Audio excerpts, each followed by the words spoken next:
भगवान की लीलाओं का गायन और भगवान की लीलाओं का श्रवण सबसे जल्दी निष्पाप करता है। निष्पाप करने वाला सबसे बड़ा तीर्थ है भगवान की लीला कथा श्रवण और गायन। जिस समय पीछे पीछे ग्वाल वाल यश गान करते चल रहे हैं, आगे भगवान श्री कृष्ण की घुंघराली अलकावली गौओं के खुरों से उड़ उड़ करके रज, माथे पर अलकावली पर, सिर पर मोर पंख का मुकुट और केश पास में सुंदर जंगली पुष्प सखाओं ने गूथे, नेत्रों में मधुर चितवन, मुख पर मनोहर मुस्कान और मधुर मधुर मुरली बजाते हुए ग्वाल बालों के साथ ब्रज में प्रवेश कर रहे हैं। गोपियां भाग करके मार्ग में खड़ी हो जाती, दिन भर इंतजार करती, शाम के जब देखती कि नेत्रों को जीवन दान देने वाले श्री कृष्ण आ रहे हैं। गोपियों ने अपने नेत्र रूपी भ्रमरों से भगवान के मुखारविंद का मकरंद रस पान करके दिन भर के विरह की जलन शांत की। भगवान ने भी उनकी तरफ प्रेम भरी चितवन से उनको सुख प्रदान किया। यशोदा मैया रोहिणी जी का हृदय वात्सल्य स्नेह से उमड़ रहा था। उन्होंने बलराम जी और भगवान श्याम सुंदर के घर पहुंचते ही इच्छा अनुसार उनको स्नान कराया, वस्त्र पहनाया, फिर खिलाया पिलाया। दोनों भाइयों ने माताओं का परोसा हुआ स्वादिष्ट अन्न भोजन किया। इसके बाद बड़े लाड़ प्यार से दुलार करके यशोदा और रोहिणी जी ने उन्हें सुंदर सैया पर सुलाया। भगवान श्री कृष्ण इस प्रकार वृंदावन में अनेकों लीलाएं करते। एक दिन अपने सखा ग्वाल बालों के साथ यमुना तट पर गए। उस दिन बलराम जी साथ नहीं गए थे। जब कोई विशेष लीला करनी होती थी तो बलराम जी को किसी न किसी बहाने से भगवान रोक देते थे। और दूसरी बात, ये भैया जी हैं, कद्रू के बड़े पुत्र हैं अनंत शेष भगवान, और उनके पुत्रों में है ये कालिया नाग भी। तो उस दिन बलराम जी को साथ नहीं लाए। जेठ महीना, गर्मी बहुत, अब अत्यंत प्यासे हो गए सब बछड़े गौएं सखा, और किसी को ध्यान नहीं रहा। काली दह में सबने पानी पिया, बछड़ों ने, सखाओं ने, गौएं गोपों ने, पीते ही सब मर गए। इतना जहरीला सांप था कि वो कुंड का कुंड पूरा यमुना जी का जहरीला था। यही अपने घर की बात है, काली दह। भगवान ने देखा कि ये तो बहुत गलत हो गया, हमारे सब परिकर तो पधार गए। कितनी बार पधार गए? हाँ, देखो आगासुर में, बकासुर में। भगवान श्री कृष्ण चंद्रजू ने अपनी अमृत बरसाने वाली दृष्टि से तत्काल जीवित कर दिया। किसी को ऐसा अनुभव ही नहीं हुआ कि हम मर गए थे। सबको चेतना आई, आश्चर्यचकित होकर एक दूसरे को देख रहे, पर ऐसा नहीं पता कि श्री कृष्ण चंद्रजू की अमृत दृष्टि से हम जीवित हुए हैं। हम लोग तो विषैला जल पी जाने के कारण मर चुके थे। भगवान श्री कृष्ण चंद्रजू ने हमें जिला। भगवान की ऐसी लीला है, वो जनाना ना चाहे तो कोई जान नहीं सकता है।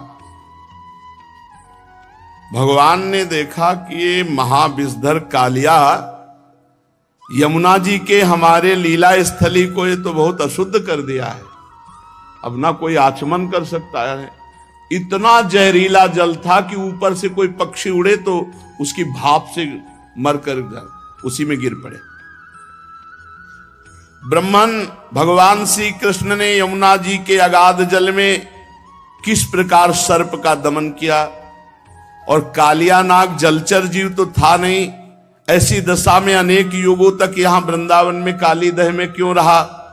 ब्रह्म स्वरूप महात्मन भगवान अनंत हैं, वे अपनी लीला प्रकट करके स्वच्छंद विहार करते हैं। गोपाल रूप से उन्होंने जो उदार लीला की वो अमृत स्वरूप है, उसका श्रवण करके बहुत सुख मिलता है। आप कृपा करके ये रहस्य वर्णन करें, यहां वृंदावन में क्यों रह रहा था ये कालिया? और कालिया कोई सांप, कोई जलचर जीव तो है नहीं, बराबर जल में ही क्यों रह रहा था? तो श्री सुखदेव जी ने कहा, परीक्षित, यमुना जी में ये विशाल कुंड है, इस विशाल कुंड में कालिया ने अपना निवास स्थान बनाया। इतना विषधारी था कि काली दह का पूरा जल ऐसे उबाल मारता था, खौलता रहता था। यहां तक कि उसके ऊपर उड़ने वाले आकाश में जो पक्षी हैं वो भी झुलस कर गिर के मर जाया करते थे। और उसके विषैले जल की नन्ही नन्ही बूंदें जब वायु ले जाती तो वृक्ष भस्म हो जाते आसपास के।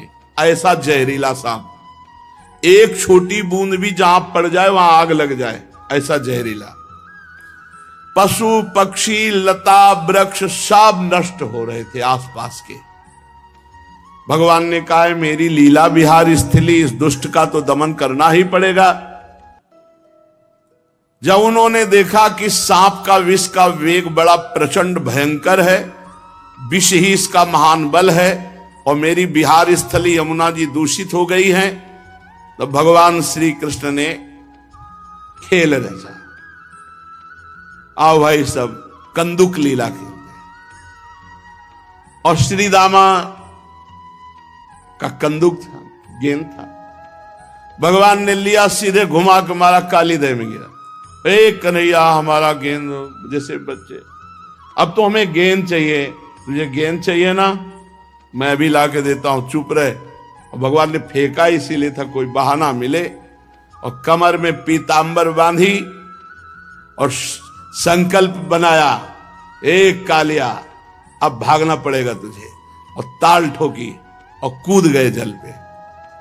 भयंकर विष, विष जल क्या विष एकदम। और भगवान के कूदने से जल और हिलोने मांगने लगा।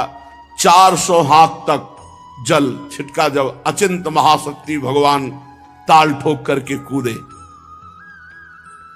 और मतवाले गजरात की तरह डूबते हुए मथते जाते थे जल को। भगवान की भुजाओं की टक्कर से बहुत जल में शब्द हो रहा था, सो रहा था कालिया काली दह में। आंख से सुनने वाले काली नाग ने वो आवाज सुनी, कौन आ गया इतना बलवान की जीवित मेरे दह में घुसाया। सहन नहीं हुआ, वो चिढ़ करके सामने देखा एक नीलमणि श्याम सुंदर सलोना बालक, वर्षाकालीन मेघ के समान अत्यंत सुकुमार, इतना सुंदर कि थोड़ी देर तो कालिया पहले दर्शने करता रहा।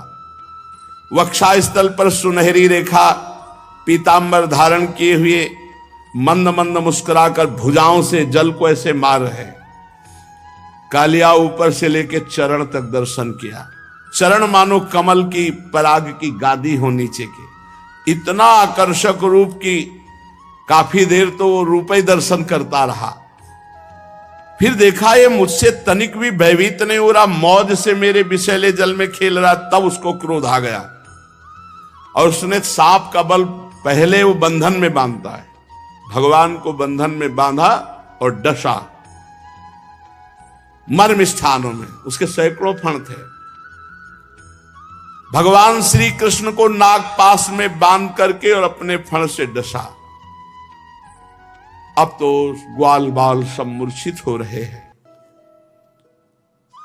क्योंकि इन ब्रजवासियों ने शरीर सुहृद धन संपत्ति स्त्री पुत्र भोग कामनाएं ये सब त्याग कर भगवान श्री कृष्ण को ही अपना मानते हैं। इसलिए ब्रजवासी सर्वश्रेष्ठ।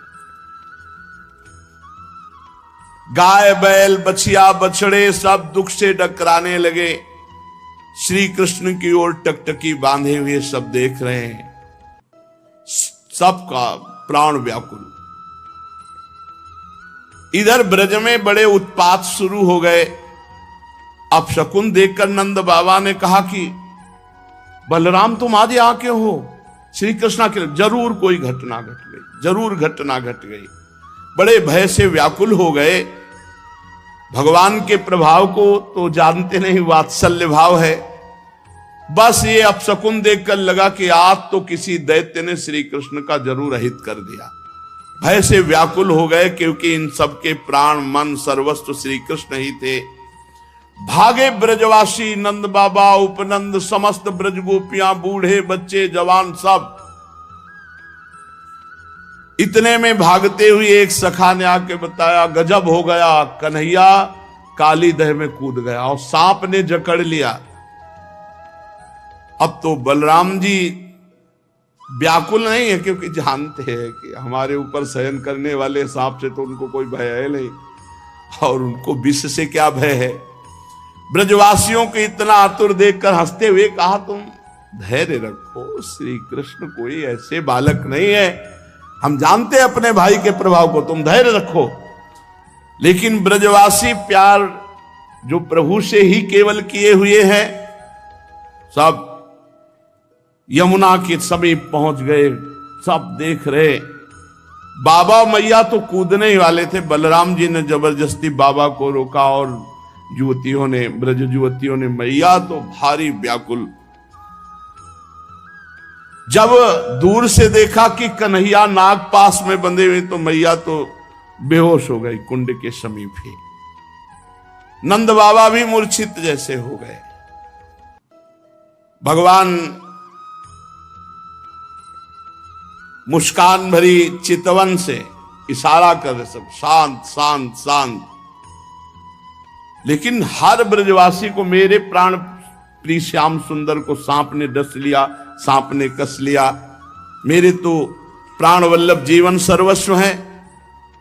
जब यशोदा मैया को होश आता है, कूदने के लिए दौड़ती, फिर ब्रज युवतियां गोपियां पकड़ लेती है, अश्रुधारा, शरीर चेतनाहीन। फिर ब्रज गोपियां कहती हैं कि सुनो, 6वें दिन पूतना को मारा था, आप बल तो याद करो, आपके लाला का कोई ऐसा बल नहीं कि सांप मार डालेगा। पर अधिकांश तो धीरज बंधाने वाले नहीं थे, सब मूर्छित पड़े हुए थे। नंद बाबा के तो प्राण श्री कृष्ण थे, जब देखा सांप ने पकड़ रखा है, बहुत विकल। बलराम जी ने बाबा आप समझो, ये हमारे श्री कृष्ण कोई, पर कौन समझने वाला। तो बलराम जी ने अपनी भागवती शक्ति का प्रयोग किया, सबको जड़ता भाव, कोई कदम आगे नहीं बढ़ा सकता, नहीं तो इतने प्रेम में कोई समझा नहीं, सब काली दह में डूब जाते। अपने भागवतिक बल से सबको जड़ता भाव प्रदान कर दिया, सब एक कदम नहीं चल सकते।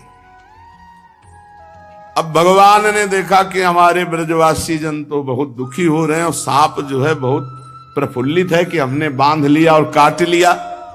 भगवान ने अपने शरीर को मोटा किया, जे हुई उसकी नसें टूटने लगी, छोड़ के अलग खड़ा हो गया। फिर आग बबूला होकर के कालिया नाग ने फुफकार मारते हुए भगवान के ऊपर चोट की, नथुनों से विष की फुहारें निकल रही, यानी कि काटे तो जहर। कुछ सांप ऐसे होते हैं, ऐसे करते हैं तो धार जैसी विष की गिरती है। अब भी हैं ऐसे कुछ सर्प हैं, लाल लाल आंखें किए मानो भट्टी तप रही हो और मुख से लपटें निकल रही थी।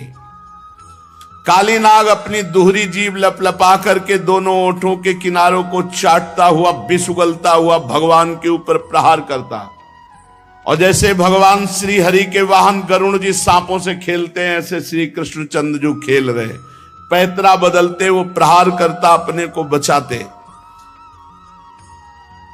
और ऐसे पैतरा बदलते कि हर बार उसके फड़ों पे भगवान थाप का प्रहार करते। अब उसका बल क्षीण होता गया।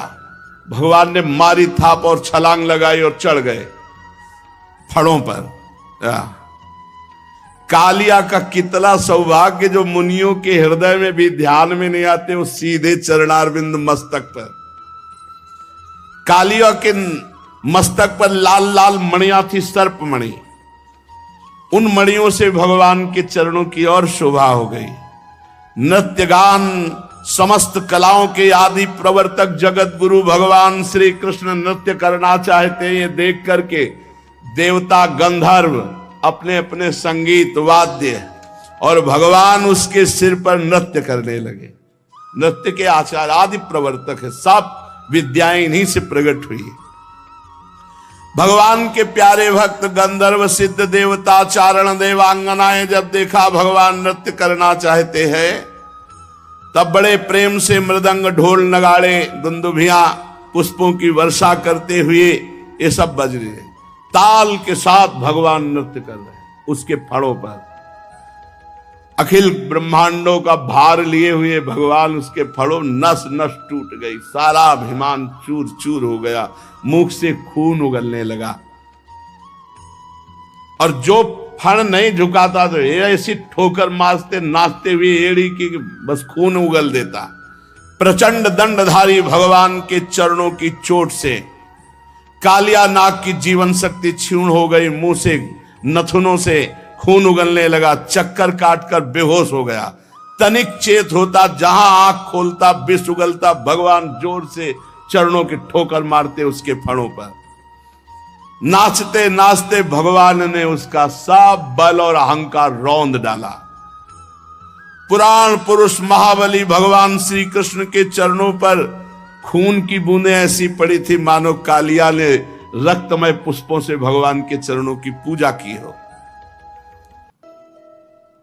तच्चित्र तांडव विरुगुण फलात पत्रो रक्तम मुखैरुर्वमन नृप भग्न गात्र स्मृत्वा चराचर गुरुम पुरुषम पुराणम नारायणम